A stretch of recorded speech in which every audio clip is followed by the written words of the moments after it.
Well, hello and welcome to this special offer day, the 4th of April 2020. Originally planned to be taking place with an audience of around 100 at Trefonen Village Hall in Shropshire. But due to COVID-19, we've had to postpone the actual real world event and go online. So today we're going to be having a range of presentations via blog posts. Videos and also some Twitter presentations that bring together some of the latest thinking and research by local enthusiasts and amateurs, by heritage professionals and academics about Offa's Dyke and other linear monuments in the Anglo-Welsh borderlands. Now, this event's been developed and fostered by the Offa's Dyke Collaboratory, and I've organised it today with Pauline Clarke, my doctoral researcher at the University of Chester. I'm Professor Howard Williams of the University of Chester, and I'm one of the conveners of the Offa's Dyke Collaboratory. So in this opening, I want to welcome you all to today. I want to sort of introduce you to some of the key ideas and approaches of the Offa's Dyke Collaboratory and what we've been doing over the last 2.5 years. And then I want to do something to celebrate the day, and that's launch the first open access journal article to appear in the Offa's Dyke Journal, Volume 2. And that'll be sort of to kickstart the day in terms of launching a new piece of academic work available freely online through our new academic publication, the Offa's Dyke Journal. Now, I've done some YouTube videos before on field work on Project Elyseg from 2011 and 2012, but I haven't before sat in the relative comfort of my own home and tried to produce a video. So do bear with me as I experiment with this technology. And I've got some moral support with me today. I've got Sully and Mike here from Monsters Inc. on one side, and slightly less monstrous, I've got my morale-boosting academic books by early medieval historians and archaeologists, some of who have written about Offa's Dyke and Watts Dyke, including Sir Cyril Fox, David Hill and Margaret Worthington, and also most recently Keith Ray and Ian Baptist's book, as well as some of the other luminaries of early medieval history and archaeology. You might catch a sight of John Blair's most recent book and an edited collection, the Oxford Handbook of Anglo-Saxon Archaeology by David Hinton, Helena Hamerow and Sally Crawford. So that's another form of morale boost for me on this new YouTube experimental video. Now, in this first video of the day, I'm going to be, just as I said, introducing you to how we're going to be moving forward with this Offa's Dyke journal as part of the Offa's Dyke Collaboratory. So I shall shift over to my screen and present to you the PowerPoint. So here we are. So launching the Offa's Dyke Journal Volume 2. Now, the Offa's Dyke Journal is part of the Offa's Dyke Collaboratory, and we had our first inaugural meeting back in April 2017 at the University Centre Shrewsbury, and here's everyone that came along, a real mixture of historians, archaeologists, geographers, place name experts, and early medievalists, and also prehistorians, Romanists, and more recent archaeologists, or multi-period or thematic archaeological specialists, who brought together with heritage practitioners too, to explore key themes in the study of Offa's Dyke, Watts Dyke, and other monuments of the Anglo-Welsh borderlands. And we have the Royal Commission for Wales, the Clwyd Powys Archaeological Trust, the AONB for the Wye Valley, and University of Chester were the principal sort of organisations associated with this, as well as the Offa's Dyke Association, CADU, English Heritage, Historic England, and various other university-based academics. So there's a real mixture of individuals present at this event, and lots of enthusiasts and amateurs as well.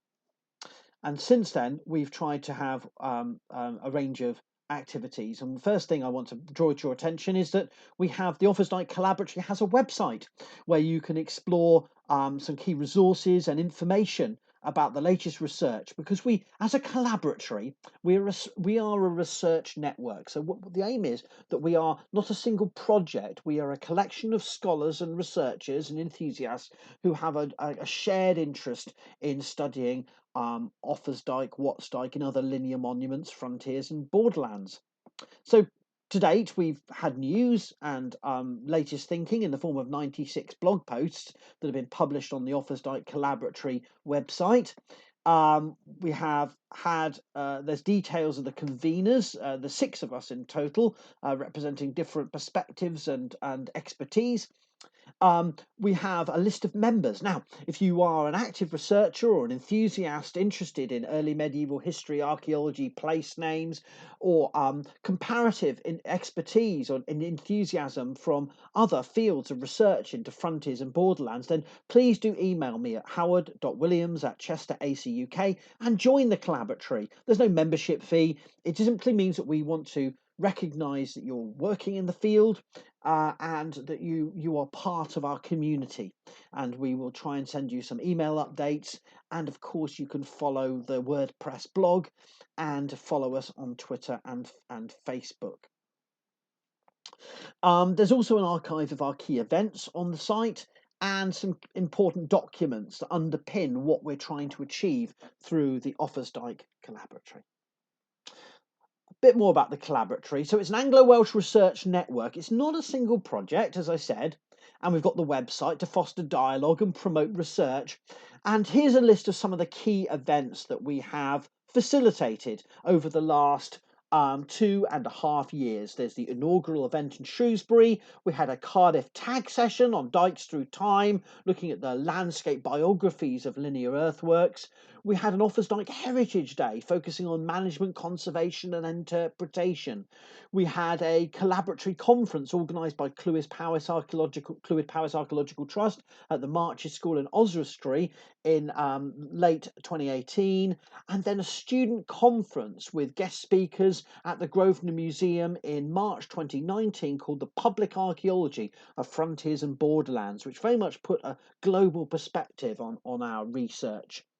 And then most recently, we had a research and conservation forum organised by Professor Keith Ray of Cardiff University, and that happened down in Cardiff in January. So the event today is one of a series of activities and events involving local enthusiasts, involving researchers, heritage professionals from a wide range of perspectives. We're also trying to foster synergies with the Offa's Dyke Association, the Offa's Dyke Conservation Management Plan that was recently completed and funded by Historic England, CADU and the Offa's Dyke Association. We hope to create a research agenda, help local communities doing their own field work up and down the line of the Anglo-Welsh borderlands and on Offa's Dyke and other linear monuments.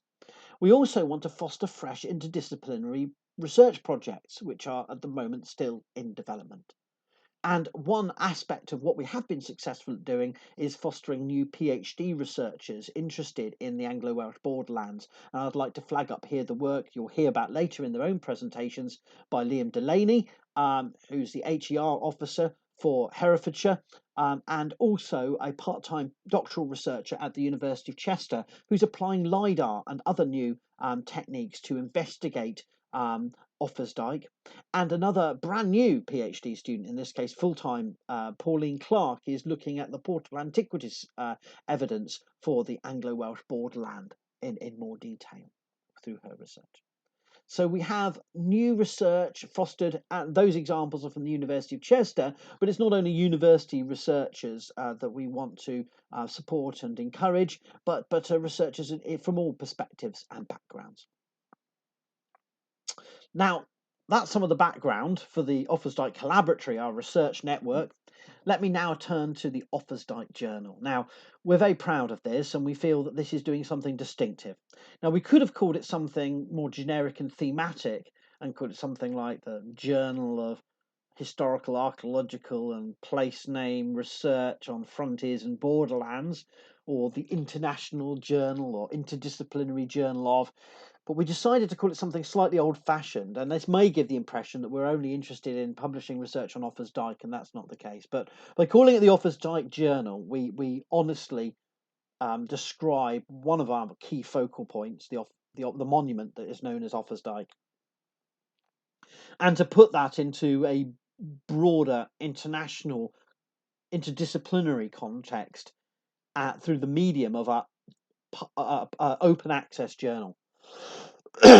So the journal is an attempt to create an open access forum that's peer reviewed, that will publish rich new research that looks at Offa's Dyke, Watts Dyke, other monuments in the Anglo-Welsh borderlands, but also is open to research on frontiers and borderlands from any other period and place, from prehistory through to the present day.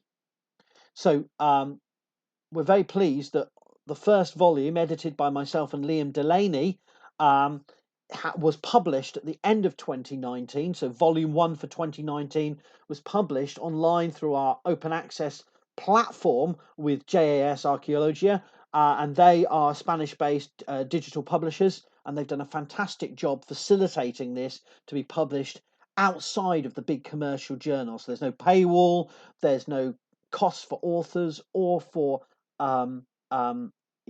readers, and we have done this. It's taken a lot of work, a lot of my time, a lot of Liam's time, and a lot of support and a lot of goodwill from the authors and from the publishers to make that happen.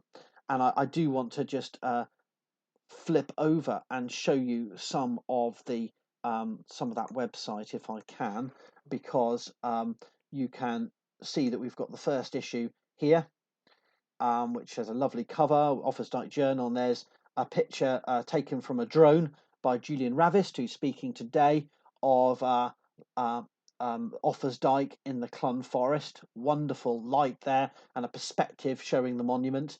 And in terms of the table of contents, you can see that we are publishing a rich range of different works. We've got an introductory chapter by myself and Liam.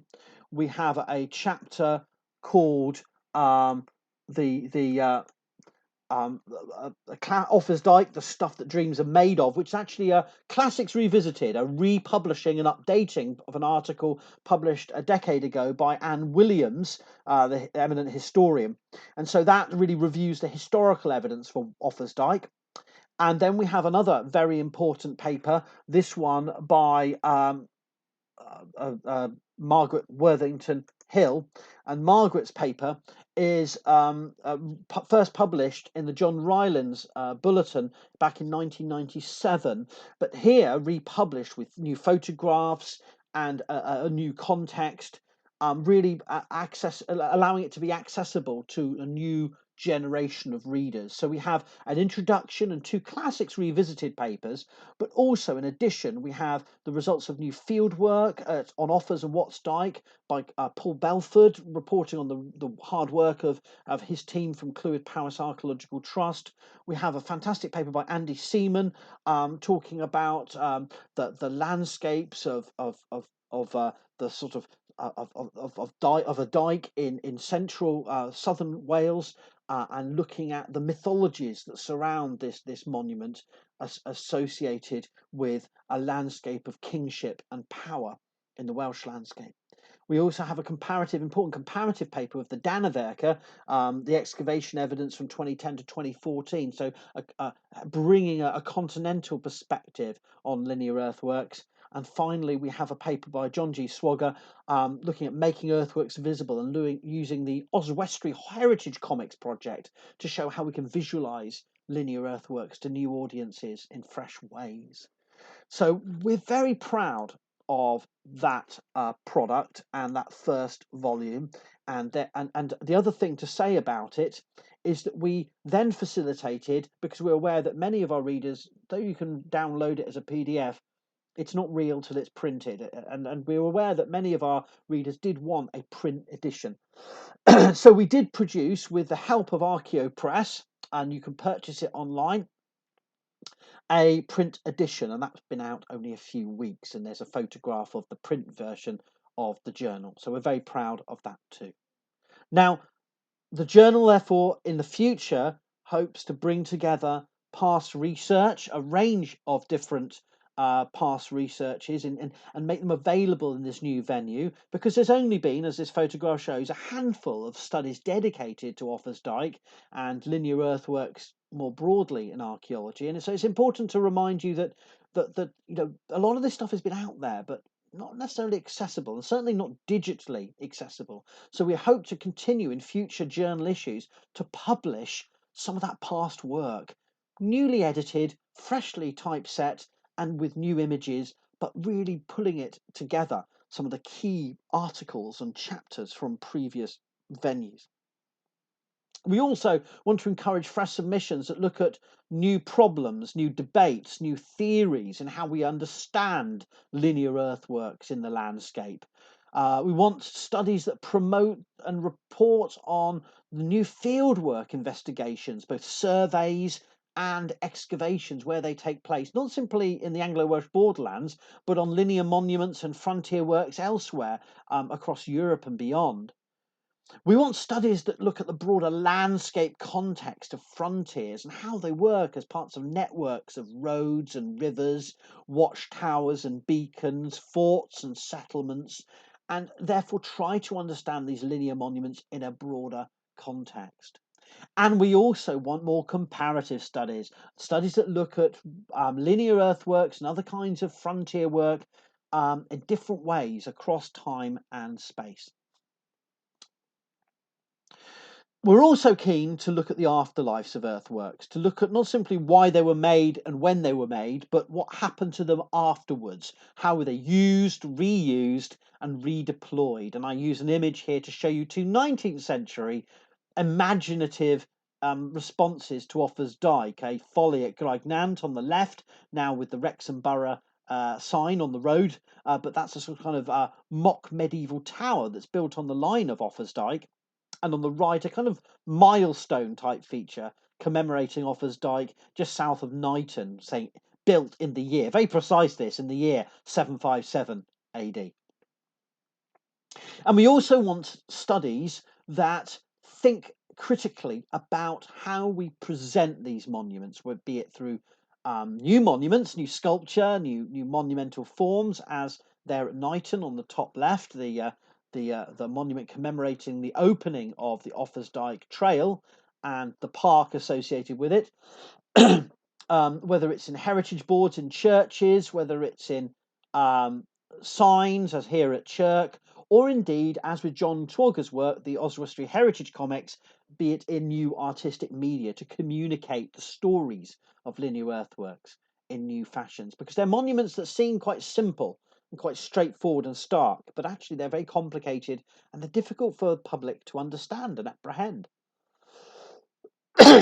Now, I want to finish by proudly to celebrate our ongoing work as part of the Offa's Dyke Collaboratory to unveil for the first time the front cover of Volume 2 of the journal that will be available digitally and published throughout this year of 2020. So this is the new cover, and it uses, with permission, the artwork of Richard O'Neill, commissioned by the Offa's Dyke Association, and it shows an idealised walking view in very much the railway poster style of Offa's Dyke, with that milestone type monument that I talked about in the foreground, sort of promoting it as a heritage destination, a place you'd want to go and enjoy the landscape and appreciate the historical past. And in that sense, we thought we'd put that on the cover to complement the aerial photograph of the actual monument of Offa's Dyke that appeared on Volume 1.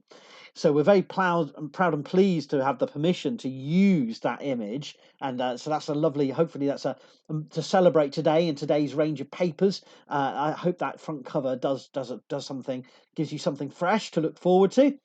And to link to that front cover, also to launch the first article in Volume 2. And this is by the veteran archaeologist, a field archaeologist, commercial archaeologist, and now an archaeological consultant, Tim Malim of SLR Consulting. And in 2007, he had this article published in a different venue, Grim's Ditch, Wansdyke and the Ancient Highways of England, Linear Monuments and Political Control. And we've republished this with a new introduction by Tim. And in volume 2, it's one of therefore our classics revisited papers. We hope it will find a new audience in the Offa's Dyke Journal, and alongside it, we're also going to be publishing over the course of the coming year a range of other new material and perhaps one or two more classics revisited pieces. So we're very proud and pleased to be able to do that. So that finishes my opening welcome presentation. I hope that's given you a sense of what the Offa's Dyke Collaboratory is about, what today is about, as not only about engaging local people, but also now we're going digital, not the original plan, but we're doing it, hopefully reaching new audiences and showing the importance of ongoing interdisciplinary comparative research on these early medieval linear monuments so that we can better understand their significance in the past and understand their importance today. And I think that's what collectively today is going to bring together. So I think the Offa's Dyke Journal is going to be an important academic platform moving forward, where this new research will be appearing and accessible to new audiences, and hopefully inspire researchers, inspire visitors to the Anglo-Welsh borderlands, but also make us aware of both the powerful but also the problematic connotations of frontier and borderland monuments. They are warnings from history, as well as perhaps mechanisms by which we celebrate their redundancy. And yet, of course, we're in a world packed with frontiers and borderlands, new, problematic, and imagined. And therefore, we've got to think about our research sensitively and in this modern framework, and be aware that what we say about the past may tell us a lot about our present. And we've got to think also about how what we say about the present in relation to the past kind of affects our future of what we're doing with frontiers, and makes us hopefully think again about what we are doing in our own societies, how we're creating barriers, creating borders, and the imaginations we spin around them of what they might achieve for us. So it's not coincidental that we're doing this project at a time of increasing regionalism, nationalism, Brexit, and so on. This is part of our modern world, and looking to ancient linear earthworks is in many ways a mirror on ourselves. So this is important research that has in many ways gone a bit dormant for quite a while, and we want to re-energize and re-engage communities and academics in the potential of investigating linear earthworks for what they tell us about past societies and ourselves. Thank you very much for your time, and I hope you enjoy the rest of today.